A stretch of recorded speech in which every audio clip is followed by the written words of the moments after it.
Good morning, student. I am Mohammad Talib, lecturer of English, Sri Gandhi Vidyalaya Inter College, Mandi Dhanurwa, Umroha. Student, we are doing the second chapter of your book, Flamingo.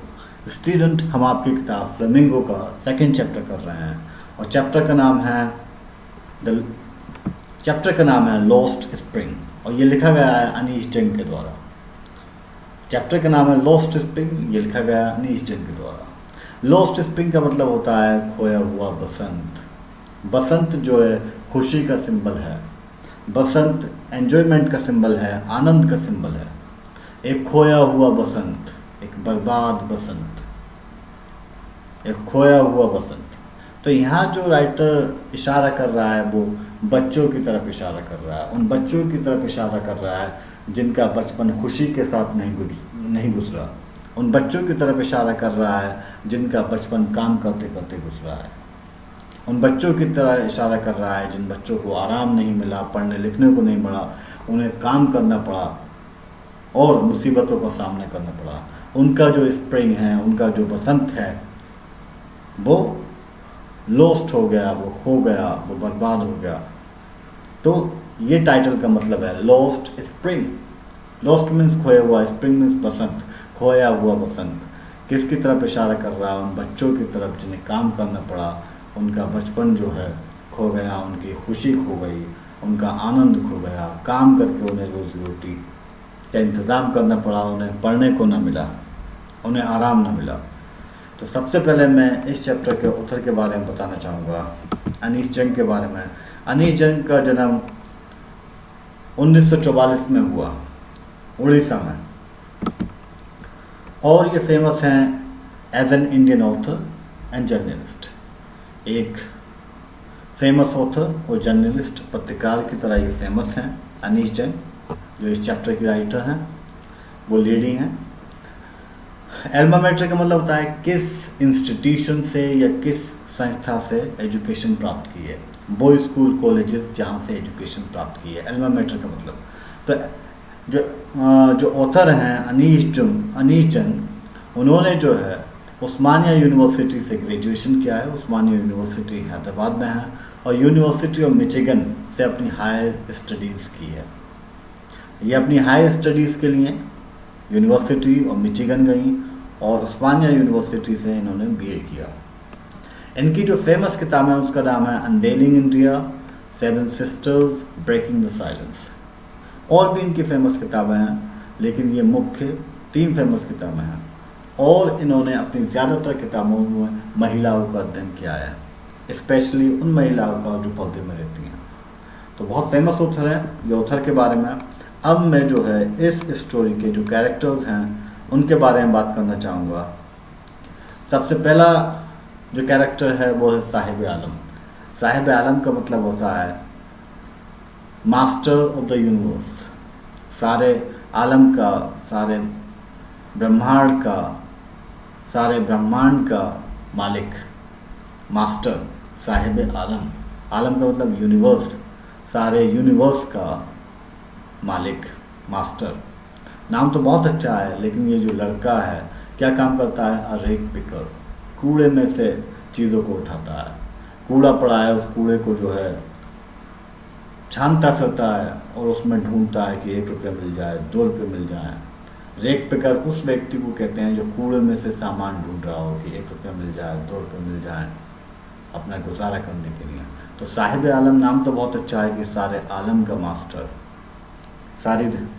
सारे universe का, ब्रह्मांड का master. लेकिन काम क्या है? Rake picker, कूड़े में से जो है चीज़ों को ढूंढ रहा है, पैसों को ढूंढ रहा है। कहाँ से आई है इसकी फैमिली? और साहिब आलम कहाँ से आया है? ढाका, बांग्लादेश। और इंडिया में सीमापुर के इलाके में ये लोग सेटल्ड हैं और कूड़े में से सामान को ढूंढ रहे हैं। दूसरा जो कैरेक्टर है वो मुकेश है, सन ऑफ अ बैंगल मेकर। ये एक चूड़ी बनाने वाले का लड़का है। बैंगल का मतलब होता है चूड़ियाँ, मेकर मीन्स बनाने वाला। Son of a bangle maker, son means लड़का, ये लड़का है एक चूड़ी बनाने वाले का, मुकेश। तो ये 2 कैरेक्टर हैं जो स्टोरी में दिखाए गए हैं। एक का नाम है साहिब आलम और दूसरे का नाम है मुकेश। अब समझिए, देखिए इस चैप्टर को 2 पार्ट में बांटा गया है। पहले पार्ट का नाम है sometimes I find a rupee in the garbage, कभी कभी मुझे 1 रुपया मिल जाता है गार्बेज में, कूड़े में। पहले पार्ट का ये नाम है। और इस चैप्टर का जो दूसरा पार्ट है उसका नाम है I want to drive a car, मैं कार चलाना चाहता हूँ। तो 2 पार्ट हैं इस चैप्टर के और दोनों पार्ट की समरी का हम अध्ययन करेंगे। तो पहला पार्ट देखिए इसका, sometimes I find a rupee in the garbage, कभी कभी मुझे गार्बेज में 1 रुपया मिल जाता है। और ये जो पार्ट है ये साहिब आलम के बारे में है। दूसरा जो पार्ट है वो मुकेश के बारे में है। तो ये पार्ट साहिब आलम के बारे में है, जो लड़का है साहिब आलम उसके बारे में है। वो कहता है sometimes I find a rupee in the garbage, कभी कभी गार्बेज में, कूड़े में मुझे 1 रुपया मिल जाता है। The first part tells the writer's impression about the life of the poor rag pickers.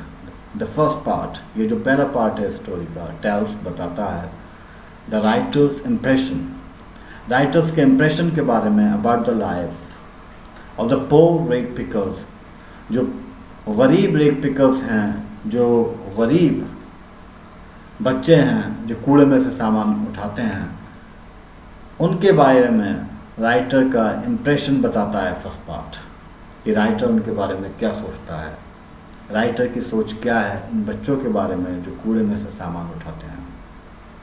The रेग पिकर्स हैव माइग्रेटेड, जो ये रेग पिकर्स हैं जो कूड़े में से सामान उठाने वाले ये बच्चे हैं, द रेग पिकर्स हैव माइग्रेटेड, वो आए हैं फ्रॉम ढाका, ढाका से आए हैं, बांग्लादेश की जो राजधानी है वहाँ से आए हैं। And found a settlement in Seemapuri, और ये सीमापुरी में आके सेटल्ड हो गए हैं।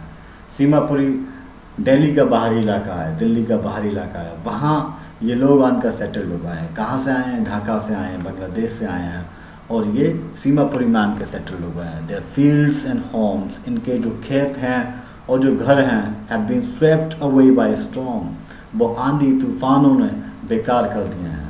आंधी तूफानों ने उजाड़ दिए हैं इनके घरों को, इनके खेतों को उजाड़ दिया है। तो ये ढाका बांग्लादेश छोड़कर जो है सीमापुरी में आ गए हैं। They had come to the big city, ये बड़े शहरों में आए हैं टू फाइंड अ लिविंग, रोजी रोटी के लिए। लिविंग का मतलब रोजी रोटी के लिए। दे आर पुअर, ये गरीब हैं। द राइटर, जो राइटर है अनीश जंग, जो लेडी है अनीश जंग जो राइटर है, वॉचेज, वो देखती है साहिब को एवरी मॉर्निंग, हर सुबह, स्क्राउंजिंग फॉर गोल्ड, तलाश करते हुए, गोल्ड की तलाश में, इन अ नेबरहुड, अपने नेबरहुड में, अपने पड़ोस में राइटर देखती है साहिब आलम जो लड़का है उसे तलाश करते हुए कूड़े के ढेर में गोल्ड को, पैसे को, या पुरानी सड़ी गली चीज़ों को। गार्बेज, जो गार्बेज है, कूड़े का ढेर है, is a means of survival, ये ज़रिया है उनकी ज़िंदगी का, उनकी रोज़ी रोटी का।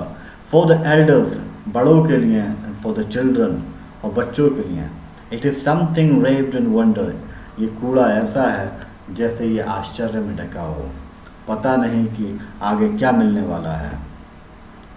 The children come across a coin और टू, ये जो बच्चे हैं, इन बच्चों को मिल जाता है कभी कभी 1 रुपया 2 फ्रॉम इट, इस कूड़े से। दीज पीपल हैव डिज़ायर्स, इन बच्चों में डिज़ायर तो है, इच्छा तो है, एम्बिशन भी है, महत्वाकांक्षा भी है, but they do not know, लेकिन ये बच्चे नहीं जानते the way to achieve them, कि इन इच्छाओं को कैसे पूरा किया जाए, इस एम्बिशन को, महत्वाकांक्षा को कैसे पूरा किया जाए। ये बच्चे कुछ बनना तो चाहते हैं लेकिन इन्हें तरीका मालूम नहीं, रास्ता मालूम नहीं कि कैसे बना जाए। There are quite a few things, कुछ चीज़ें हैं, that are unreachable to them, और ये चीज़ें अनरीचेबल हैं, ये चीज़ें बच्चों को नहीं मिल पा रही हैं। और ये बेसिक चीज़ें हैं, कौन कौन सी चीज़ें हैं जो इन बच्चों को नहीं मिल पा रही? इवन शूज़, इन बच्चों को शूज़ भी नहीं मिल पा रहे, टेनिस की बॉल भी नहीं मिल पा रही, अंदर लाइक, और ऐसी बहुत सारी चीज़ें हैं बेसिक रिक्वायरमेंट जो इन बच्चों को नहीं मिल पा रही क्योंकि गरीब हैं। लेटर साहिब जॉइन्स अ टी स्टोर, बाद में जो साहिब है, साहिब आलम ये लड़का है, एक चाय की दुकान ज्वाइन कर लेता है, where he could earn 800 rupees, जहाँ वो 800 रुपये कमा रहा है। ऑल द मील्स, और सारे टाइम का उसे खाना भी मिल रहा है उस दुकान पर चाय की। The job has taken away his freedom, लेकिन ये जो जॉब कर रहा है, इस जॉब ने उसकी आज़ादी छीन ली है, क्योंकि अब एक टी स्टॉल पर काम करता है और टी स्टॉल का मालिक जैसा कहेगा वैसा करेगा। अगला जो पार्ट है इस स्टोरी का उसका नाम है I want to drive a car, कि मैं कार ड्राइव करना चाहता हूँ। और ये मुकेश के बारे में है। पहला जो पार्ट था वो साहिब आलम के बारे में था, दूसरा पार्ट मुकेश के बारे में है। और मुकेश जो है चूड़ी बनाने वाले का बेटा है, ये भी बच्चा है। The second part deals with the life of Mukesh. जो स्टोरी का सेकेंड पार्ट है वो मुकेश की ज़िंदगी का अध्ययन करता है। वो belongs to the family of bangle maker. और मुकेश जो है चूड़ी बनाने वाली फैमिली से बिलोंग करता है। Firozabad is best known for its glass blowing industry. जो फिरोज़ाबाद शहर है वो अपनी ग्लास इंडस्ट्री के लिए जाना जाता है, चूड़ियों के लिए जाना जाता है। Nearly 20,000 children are engaged in this business. लगभग 20,000 बच्चे इस बिजनेस में इंगेज हैं। लगभग 20,000 बच्चे ग्लास का काम करते हैं, चूड़ियों का काम करते हैं। एंड द लॉ, जो कानून है, that forbids child labour is not known here. और जो कानून है जो मना करता है कि बच्चों को काम नहीं करना चाहिए, चाइल्ड लेबर को जो कानून मना करता है इज़ नॉट नोन हियर, वो कानून यहाँ जाना ही नहीं जाता। हर कोई बच्चों से काम करा रहा है। The living condition and the working environment is a wonderful tale. यहाँ पर जो लिविंग कंडीशन है, जो जीवन यापन की कंडीशन है, और जो वर्किंग इन्वायरमेंट है, जो एटमॉस्फेयर है यहाँ पे, वो बहुत ही ज़्यादा वंडरफुल है, दुख से भरा हुआ है। लाइफ इन डिंजी सेल्स, ज़िंदगी अंधेरी कोठरियों में है।